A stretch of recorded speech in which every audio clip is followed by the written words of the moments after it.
সহজ রাষ্ট্রবিজ্ঞানে সকলকে স্বাগত জানাই।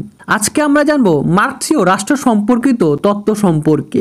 এই ভিডিওটিতে নোট তো করে দেওয়াই থাকবে, এর পাশাপাশি ভিডিওটি বুঝিয়েও দেওয়া হবে। তাহলে চলো ভিডিওটি শুরু করা যাক।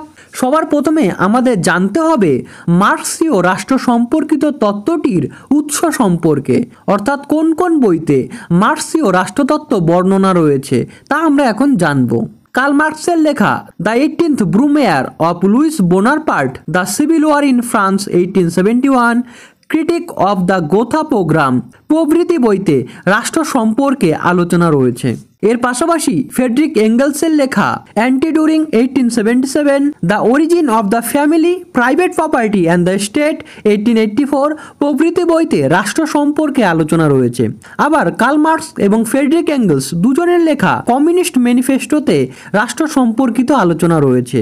এছাড়াও লেনিনের দ্য স্টেট অ্যান্ড রিভলিউশন নামক বইতে রাষ্ট্র সম্পর্কে আলোচনা রয়েছে। তোমাদের বলে রাখি, তোমরা যখন নোটস লিখবে তখন তোমরা এর পরের মানে এখান থেকে বা ভূমিকা থেকে নোট শুরু করবে।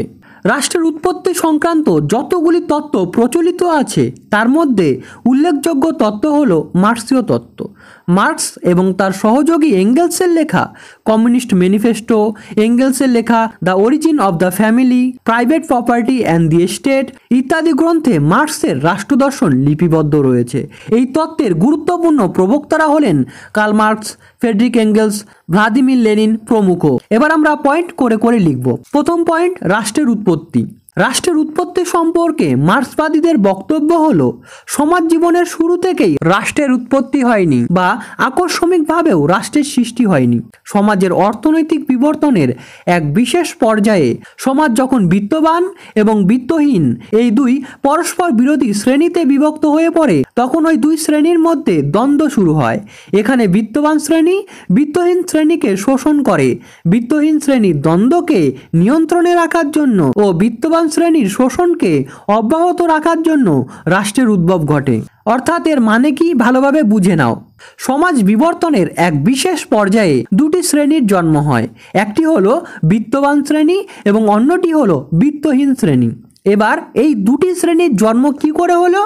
যখন শুধুমাত্র কোনো একটি শ্রেণী উৎপাদন উপকরণের মালিকানাগুলি অর্থাৎ ফোর্সেস অফ প্রোডাকশনকে, যেমন ক্যাপিটাল, ল্যান্ড, লেবারকে নিজের মতো করে নিয়ন্ত্রণ করে, যখন কোনো একটি শ্রেণী সব কিছুর মালিকানা ভোগ করে তখন বিত্তবান শ্রেণীর জন্ম হয়। এবং যখন অন্য এক শ্রেণী তাদের শ্রম বিক্রি করতে বাধ্য হয় তখন বিত্তহীন শ্রেণীর জন্ম হয়। আবার যখন বিত্তবান শ্রেণী অন্য আরেক শ্রেণী অর্থাৎ বিত্তহীনদের শ্রমদানে বাধ্য করে তখন বিত্তবান ও বিত্তহীন শ্রেণীর মধ্যে দ্বন্দ্ব দেখা দেয়। বিত্তবান শ্রেণী সর্বদা বিত্তহীনদের নিয়ন্ত্রণে রাখতে চায় যাতে বিত্তহীনরা কোনোভাবে তাদের বিরুদ্ধে বিপ্লব না করে তা নিশ্চিত করতে চায়। বিত্তহীন শ্রেণীর দ্বন্দ্বকে নিয়ন্ত্রণে রাখার জন্য ও বিত্তবান শ্রেণীর শোষণকে অব্যাহত রাখার জন্য রাষ্ট্রের উদ্ভব ঘটে। বিত্তবানরাই এই রাষ্ট্র নামক প্রতিষ্ঠান গড়ে তোলে যাতে পুলিশ, প্রশাসন, আর্মি দ্বারা বিত্তহীনদের বিপ্লবকে বা বিত্তহীনদের অধিকারকে নিয়ন্ত্রণ করা যায় এবং বিত্তহীনদের শোষণ ও নিজ লাভ বজায় রাখা যায়। তাহলে আমরা বুঝে নিলাম মার্ক্সীয় রাষ্ট্রের উৎপত্তি সম্পর্কে। এবার আমরা দেখব দ্বিতীয় পয়েন্ট, রাষ্ট্র শ্রেণী শোষণের হাতিয়ার। মার্ক্সবাদ অনুযায়ী রাষ্ট্র হলো শ্রেণী স্বার্থের ধারক ও বাহক এবং কেন্দ্রীভূত পশু শক্তির বহিঃপ্রকাশ। রাষ্ট্র হলো একটি শ্রেণী কর্তৃক অন্য শ্রেণীকে শাসন ও শোষণের যন্ত্র বিশেষ। লেনিনের মতে রাষ্ট্র হলো সামঞ্জস্যহীন শ্রেণী স্বার্থের একটি প্রকাশ। সমাজে প্রভুত্বকারী শ্রেণী শ্রমিক শ্রেণীকে শোষণের জন্য রাষ্ট্রের আইন, প্রশাসন, সৈন্যবাহিনীকে নিজের স্বার্থে ব্যবহার করে। এই পয়েন্টটি কিন্তু আমি অলরেডি ওপরে বুঝিয়ে দিয়েছি। এবার চলে আসি তৃতীয় পয়েন্টে, রাষ্ট্রের বিবর্তন। কার্ল মার্ক্স ও এঙ্গেলস রাষ্ট্রের বিবর্তনের একটি সুস্পষ্ট রূপরেখা তুলে ধরেছেন। তাদের মতে অনাদিকাল থেকে রাষ্ট্রের অস্তিত্ব ছিল না। রাষ্ট্রের উদ্ভবের আগের সমাজ ছিল সাম্যবাদী এবং সমভোগবাদী সমাজ। মার্ক্সবাদ অনুযায়ী এই সমাজের নাম ছিল আদিম সাম্যবাদী সমাজ। এই সমাজে সকলেই নিজের সাধ্যমতো শ্রমদান করত এবং নিজের প্রয়োজন অনুযায়ী সুযোগ সুবিধা ভোগ করত। এই আদিম সাম্যবাদী সমাজ ব্যবস্থায় কোনো শ্রেণীর অস্তিত্ব ছিল না, অর্থাৎ না ছিল বিত্তবান শ্রেণী, না ছিল বিত্তহীন শ্রেণী। পরবর্তীতে এক সময় অর্থনৈতিক ব্যবস্থার পরিবর্তন ঘটে এবং তার অনিবার্য পরিণতি হিসাবে সমাজে শ্রেণী বিভাজন আসে এবং রাষ্ট্রের জন্ম হয়। কিভাবে অর্থনৈতিক ব্যবস্থায় পরিবর্তন আসে? কিছু ব্যক্তির হাতে অনেক জমি, অর্থ এবং লেবার চলে আসে, যার ফলে এক শ্রেণী বিত্তবান এবং অন্য শ্রেণী শ্রম দান করতে বাধ্য হয়, অর্থাৎ বিত্তহীন হয়। এটি আমি প্রথম পয়েন্টে ব্যাখ্যা করেছিলাম। তারপর বিভিন্ন সময় সমাজের উৎপাদন ব্যবস্থার পরিবর্তন এসেছে এবং সেই অনুযায়ী রাষ্ট্রের প্রকৃতিতেও পরিবর্তন সূচিত হয়েছে। চলে আসি চতুর্থ পয়েন্টে, বিভিন্ন সমাজ ব্যবস্থায় রাষ্ট্র। কার্ল মার্কস লিখেছেন, রাষ্ট্রযন্ত্রের মাধ্যমে শোষণ ও তাকে কেন্দ্র করে, অর্থাৎ রাষ্ট্রযন্ত্রকে কেন্দ্র করে শোষক ও শোষিতের সংগ্রাম, অর্থাৎ বিত্তবান ও বিত্তহীনদের সংগ্রাম বহুদিন থেকে চলে আসছে। এর ব্যাখ্যা করতে গিয়ে কার্ল মার্কস বিভিন্ন সমাজ ব্যবস্থায় রাষ্ট্রের প্রকৃতি ও ভূমিকা বিশ্লেষণ করেছেন। মার্কস এবং এঙ্গেলস সমাজ বিকাশের 5টি পর্যায়ের কথা বলেছেন। কি কি এই 5টি পর্যায় এক এক করে দেখব। প্রথম পর্যায় আদিম সাম্যবাদী সমাজ। মানব সমাজ বিকাশের প্রথম স্তর হলো আদিম সাম্যবাদী সমাজ। এই সমাজের মূল কথা হলো সাম্য। তখন সমাজে ব্যক্তিগত সম্পত্তির ধারণা না থাকায় সমাজ শ্রেণী বিভক্ত ছিল না এবং সমাজ ছিল সম্পূর্ণরূপে শ্রেণী শোষণ মুক্ত। তোমাদের একটু ব্যাখ্যা করে বলি, সেই সময় আদিম সাম্যবাদী সমাজের মানুষ শিকার করে জীবন নির্বাহ করত। শিকার করার হাতিয়ারের ওপর সেই সমাজের সকলের সমান অধিকার ছিল। শিকার করা দ্রব্যাদি সেই মানুষেরা নিজেদের মতো করে বন্টন বা ভাগ করে নিত। এর ফলে কোনরূপ কোনো শ্রেণী গড়ে ওঠেনি। শ্রেণী না থাকায় শ্রেণীদ্বন্দ্বও সেই সময় দেখা যায় না।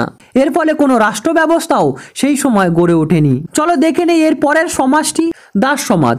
এই সমাজে দুটি শ্রেণী ছিল, একটি হলো দাস মালিক এবং অন্যটি হলো কৃতদাস। দাস সমাজে রাষ্ট্র দাস মালিকের হাতে থাকতো। এই সময় কৃতদাসরা দাস মালিকদের ব্যক্তিগত সম্পত্তিতে পরিণত হয়। বলা বাহুল্য, এই দাস সমাজ ব্যবস্থায় কৃতদাসদের শোষণ করার জন্য রাষ্ট্ররূপ যন্ত্রের উৎপত্তি ঘটে। এটিও একটু ব্যাখ্যা করে দেই। আদিম সাম্যবাদী সমাজে এক সময় জনসংখ্যা দ্রুত বৃদ্ধি পেতে থাকে। দ্রুততার সাথে জনসংখ্যা বৃদ্ধি পেলে খাদ্যের অভাব দেখা দেয় এবং এর পাশাপাশি শিকার করা দ্রব্যাদির বন্টন নিয়েও বৈষম্য দেখা দিতে থাকে। পরবর্তীতে যে যতটা পারে তার গায়ের জোরে জমি, জায়গা, পশুপক্ষী জবরদখল করে নিতে থাকে এবং এসবের ওপর নিজ নিজ অধিকার বা মালিকানা প্রতিষ্ঠা করতে থাকে। তারা এই নিজস্ব মালিকানার ফসল শুধু নিজেদের পরিবার বা নিজের রক্তের সম্পর্কের ব্যক্তিগণদের মধ্যেই ভাগ করে নেয়। এর ফলে বাকিরা বঞ্চিত হয়।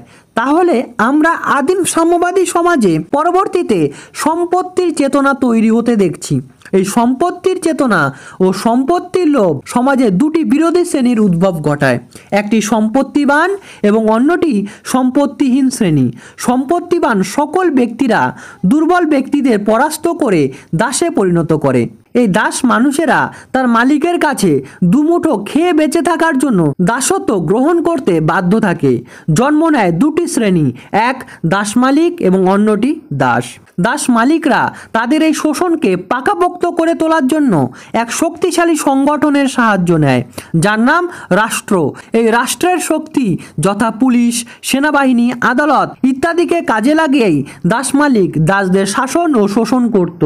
চলো দেখে নেই এর পরের সমাজ এবং সেখানে রাষ্ট্র কেমন ছিল। সামন্ততান্ত্রিক সমাজ।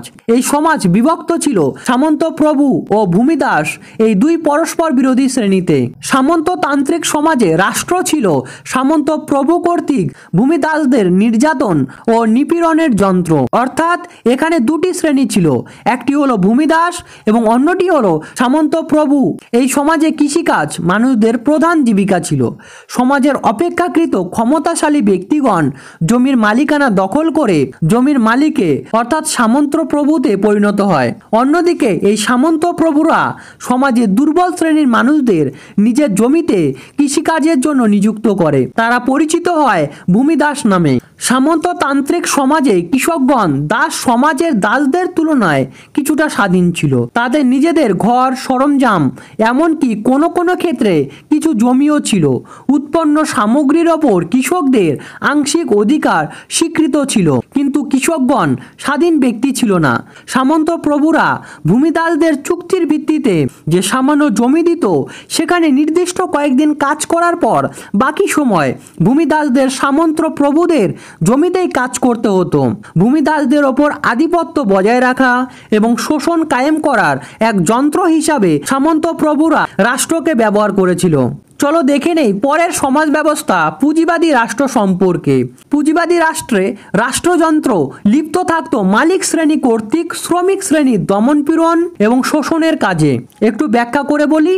সামন্ততান্ত্রিক সমাজ ব্যবস্থায় ধীরে ধীরে বিভিন্ন ধরনের নতুন নতুন যন্ত্রপাতির উদ্ভাবন হয়। এই যন্ত্রপাতিকে ব্যবহার করে কাঁচামাল থেকে নতুন নতুন ভোগ্য দ্রব্য উৎপাদন হতে থাকে। এই ভোগ্য দ্রব্য বিক্রয়ের জন্য গ্রাম অঞ্চলের পাশাপাশি শহরাঞ্চলেও বাজার ও বিক্রয় প্রথার বিস্তার ঘটে। ব্যবসা বাণিজ্যের সম্প্রসারণ ও সমৃদ্ধির ফল হিসাবে শহরাঞ্চলে এক নতুন বণিক শ্রেণীর উদ্ভব হয়। এরা বুর্জোয়া নামে পরিচিতি লাভ করে। এই বুর্জোয়া শ্রেণী সমস্ত যন্ত্রপাতির মালিক হয়। তারা সম্পদের যাবতীয় মালিকানা ভোগ করে। এই বুর্জোয়া শ্রেণী ধীরে ধীরে দেশের পাশাপাশি বিদেশেও নতুন নতুন বাজার আবিষ্কার ও দখল করতে থাকে। এই নতুন নতুন বাজারে দ্রব্য সামগ্রী যোগানের জন্য প্রচুর শ্রমিকের প্রয়োজন পড়ে। সামন্ততন্ত্রের ভূমিদাসেরা এই নতুন অর্থনৈতিক ব্যবস্থায় এবার শ্রমিক হিসাবে পরিচিতি লাভ করে, কারণ সমগ্র যন্ত্রপাতির মালিকানা তো বুর্জোয়াদের হাতে থাকে। ফলে অসহায় ভূমিদাসেরা পুঁজিপতিদের কাছে বা বুর্জোয়াদের কাছে তাদের শ্রম বিক্রি করতে বাধ্য থাকে। তাহলে আমরা দুটি শ্রেণী দেখছি, একটি হলো মালিক শ্রেণী এবং অন্যটি হলো শ্রমিক শ্রেণী। এখানে মালিক শ্রেণী হলো বুর্জোয়া বা বণিকরা এবং অন্যদিকে ভূমিদাসেরা শ্রমিক শ্রেণীতে পরিণত হয়। এই সমাজ ব্যবস্থায় মালিক শ্রেণী বা বণিক শ্রেণী শ্রমিক শ্রেণীর ওপর রাষ্ট্রযন্ত্র ব্যবহারের মধ্য দিয়ে শোষণ চালায় এবং তাদের নিয়ন্ত্রণে রাখে। তাহলে পুঁজিবাদী সমাজ ব্যবস্থায় রাষ্ট্র শ্রমিক শ্রেণীকে নিয়ন্ত্রণের জন্য এক হাতিয়ার হিসাবে কাজ করে। চলো দেখে নেই পরের পয়েন্ট, রাষ্ট্রের অবলুপ্তি। মার্ক্সবাদী তত্ত্ব অনুযায়ী সমাজতান্ত্রিক সমাজ ব্যবস্থায় উৎপাদনের উপকরণের ওপর ব্যক্তিগত মালিকানা লুপ্ত হয়ে সামাজিক মালিকানা বলবৎ হবে। এর ফলস্বরূপ মানুষের দ্বারা মানুষের শোষণের পরিসমাপ্তি ঘটবে, অর্থাৎ শ্রেণী শোষণ থাকবে না, কারণ শ্রেণী বিভক্ত সমাজই থাকবে না। শোষণের যন্ত্র হিসাবে রাষ্ট্রের প্রয়োজন ফুরিয়ে যাবে যদি সমাজতান্ত্রিক সমাজে শোষণের অবসান ঘটে। এর ফলে রাষ্ট্রের অবলুপ্তি ঘটবে এবং এরপরে গড়ে উঠবে শ্রেণীহীন শোষণহীন এক সাম্যবাদী সমাজ। এই সাম্যবাদী সমাজের মূল নীতি হবে প্রত্যেকে তার সামর্থ্য অনুযায়ী কাজ করবে এবং প্রয়োজন অনুযায়ী ভোগ করবে, অর্থাৎ from each according to his ability to each according to his need. অর্থাৎ এই পয়েন্টটি কি বলছে, মার্ক্সবাদ অনুযায়ী পুঁজিবাদী সমাজে একসময় দ্বন্দ্ব দেখা দেবে ও বিপ্লব সংগঠিত হবে, যখন পুঁজিপতিরা বা বণিক শ্রেণী শ্রমিকদের ওপর অতিমাত্রায় শোষণ করবে এবং তাদের কাজের তুলনায় বণিক শ্রেণী অনেক কম মজুরি দেবে। তখন ধীরে ধীরে বাজারে উৎপাদিত পণ্য বা দ্রব্য সামগ্রী বৃদ্ধি পাবে, কিন্তু সেই দ্রব্য সামগ্রীর বাজারে কোনো চাহিদা থাকবে না, কারণ সাধারণ মানুষ ও শ্রমিকরাই তো সেই দ্রব্য সামগ্রীগুলি কিনে নেবে। যেহেতু শ্রমিকদের কাছে অর্থ নেই, তাই তারা আর দ্রব্য সামগ্রী কিনে নিতে পারবে না, ফলে বাজারে আর চাহিদা থাকবে না। এই সময় সাধারণ মানুষ সহ ছোট ও মাঝারি ব্যবসায়ীরাও বেকার হয়ে যাবে। সমাজে দারিদ্রতা দেখা দেবে। শ্রমিক শ্রেণী অবশেষে উপায় না পেয়ে পুঁজিপতি বা বণিক শ্রেণীর ওপর বিপ্লব সংগঠিত করবে। এই বিপ্লবের পর এক শোষণহীন বৈষম্যহীন শ্রেণীহীন সমাজ ব্যবস্থা গড়ে উঠবে। এই সমাজ ব্যবস্থায় যে কাজ করবে খেতে পাবে, যে কাজ করবে না খেতেও পাবে না। এখানে দৈহিক শ্রম ও মানসিক শ্রমের মধ্যে কোনো পার্থক্য থাকবে না। এর পাশাপাশি বলে রাখি, এই সমাজে শহর ও গ্রামের মধ্যে কোনো পার্থক্য থাকবে না। এখানে প্রত্যেকে তার সামর্থ্য অনুযায়ী কাজ করবে এবং প্রয়োজন অনুযায়ী পাওনা নেবে। মানে ব্যক্তিবর্গ তার কোয়ালিটি বা গুণ বা মেরিট অনুযায়ী কাজ করবে এবং তার প্রয়োজন বা নিড অনুযায়ী পাওনা পাবে। ফলে এই সমাজ ব্যবস্থায় রাষ্ট্র উবে যাবে বা রাষ্ট্রের বিলুপ্তি ঘটবে। আচ্ছা, তোমাদের মার্ক্সীয় রাষ্ট্র সম্পর্কিত ভাবনাটি বোঝার সুবিধার জন্য একটু ছোট্ট করে সামারি বা জিস্ট করে দেই। মার্ক্সীয় ভাবনা অনুযায়ী রাষ্ট্র কোনো শাশ্বত, চিরন্তন বা অলৌকিক প্রতিষ্ঠান নয়। মানব সমাজের ক্রমবিবর্তনের দ্বারায় একটি বিশেষ পর্যায়ে রাষ্ট্রের সৃষ্টি হয়েছে। সমাজের শ্রেণীভেদ এবং শোষক ও শোষিত শ্রেণীর সৃষ্টির ফলেই রাষ্ট্রের সৃষ্টি হয়েছে। যখন এবং যেখানে সমাজের শ্রেণীভেদ এবং শোষক এবং শোষিত থাকে, তখন এবং সেখানে রাষ্ট্র থাকে। রাষ্ট্র হলো শাসক শ্রেণীর অর্থনৈতিক স্বার্থ সংরক্ষণের হাতিয়ার বিশেষ। শাসকের স্বার্থে সাধারণ খেটে খাওয়া দুর্বল মানুষদের বিরুদ্ধে দমনমূলক রাষ্ট্রযন্ত্র ব্যবহৃত হয়। দাস সমাজে রাষ্ট্রযন্ত্র দাস মালিকেরা নিয়ন্ত্রণ করে, সামন্ততান্ত্রিক সমাজে রাষ্ট্রযন্ত্র নিয়ন্ত্রণ করে সামন্ত প্রভুরা। অন্যদিকে পুঁজিবাদী সমাজে বুর্জোয়া বা বণিক বা পুঁজিপতি শ্রেণী রাষ্ট্রযন্ত্রকে নিয়ন্ত্রণের দ্বারা সাধারণ মানুষদের ওপর আধিপত্য প্রতিষ্ঠা করে। ইতিহাসের এক বিশেষ অধ্যায়ে অর্থাৎ সাম্যবাদী সমাজে শ্রমিকেরা শোষণের সম্ভাবনাকে চিরতরে শেষ করে দেবে। সমাজে তখন শ্রেণীভেদ ও শ্রেণী শোষণ থাকবে না। এর ফলে আর শোষণের যন্ত্র হিসাবে রাষ্ট্রেরও উপস্থিতি থাকবে না। এবার দেখে নেই মার্ক্সীয় রাষ্ট্র সম্পর্কিত তত্ত্বের সমালোচনা সম্পর্কে। এক, মার্ক্সবাদ সমাজ বিবর্তনের কারণ হিসাবে অর্থনীতির ওপর অধিক গুরুত্ব দিয়েছেন, কিন্তু সমাজ বিবর্তনের ক্ষেত্রে অর্থনৈতিক কারণ ছাড়াও ধর্ম, নৈতিকতা, আদর্শ, কলা, কৃষ্টি প্রভৃতির প্রভাব অস্বীকার করা যায় না। দুই, মার্ক্সীয় তত্ত্বে রাষ্ট্র শুধুমাত্র শ্রেণী শোষণের যন্ত্র হিসাবে বিবেচিত হওয়ায় রাষ্ট্রের প্রজা কল্যাণমূলক কাজ এখানে গুরুত্বহীন হয়ে পড়েছে। তিন, মার্ক্সীয় তত্ত্বে শ্রেণীহীন সমাজ প্রতিষ্ঠার কথা বলা হয়েছে, কিন্তু সমালোচকগণের মতে শ্রেণীহীন সমাজ গড়ে তোলা সম্ভব নয়। বিপ্লবের পরবর্তী সমাজেও শ্রেণী থাকবে বলে তারা মনে করেন। চার, মার্ক্সবাদ অনুযায়ী পুঁজিবাদী রাষ্ট্রে শ্রমিকদের ওপর শোষণ ও পীড়ন বৃদ্ধি পাবে, কিন্তু বাস্তবে শিল্প উন্নত পুঁজিবাদী রাষ্ট্রে এমন দেখা যায় না। এর পরিবর্তে পুঁজিবাদী রাষ্ট্রে এক নতুন মধ্যবিত্ত শ্রেণীর উদ্ভব দেখা দেয়। মার্ক্সবাদ অনুযায়ী রাষ্ট্র বল প্রয়োগের এক বিশেষ প্রতিষ্ঠান। মার্ক্সীয় এই ভাবনার ম্যাকাইভার সমালোচনা করে বলেন, বল বা শক্তি কখনোই রাষ্ট্রের প্রকৃত ভিত্তি হতে পারে না। সবশেষে তোমরা একটু ছোট্ট করে মূল্যায়ন বা মন্তব্য লিখতে পারো। পরিশেষে বলা যায়, রাষ্ট্রের প্রকৃতি সম্পর্কে মার্ক্সের তত্ত্বটি সমালোচিত হলেও অন্যান্য তত্ত্ব অপেক্ষা মার্ক্সীয় তত্ত্বটি অনেক বেশি বিজ্ঞানসম্মত। কার্ল মার্ক্স এবং এঙ্গেলস রাষ্ট্রের প্রকৃতি সম্পর্কে আলোচনা করতে গিয়ে কোনরূপ কল্পনা বিলাসিতা করেননি, বরং সম্পূর্ণ বৈজ্ঞানিকভাবে রাষ্ট্রের প্রকৃতির বিষয়টি আলোচনা করেছেন। আশা করি ভিডিওটি তোমাদের ভালো লেগেছে। এই নোট সহ যে কোনো নোট বা অনলাইন কোচিংয়ের জন্য এই নাম্বারে তোমরা যোগাযোগ করতে পারো, বা আমাকে যদি কেউ অর্থনৈতিকভাবে সাহায্য করতে চাও তাহলে এই নাম্বারে কিছু পেমেন্ট করে দিতে পারো। ভিডিওটি ভালো লাগলে চ্যানেল সাবস্ক্রাইব করে অন্তত আমাকে একটু সাপোর্ট করো, ভিডিওটি শেয়ার করে দিও। সবশেষে ভিডিওটি শেষ পর্যন্ত দেখার জন্য অশেষ ধন্যবাদ। I really appreciate your time.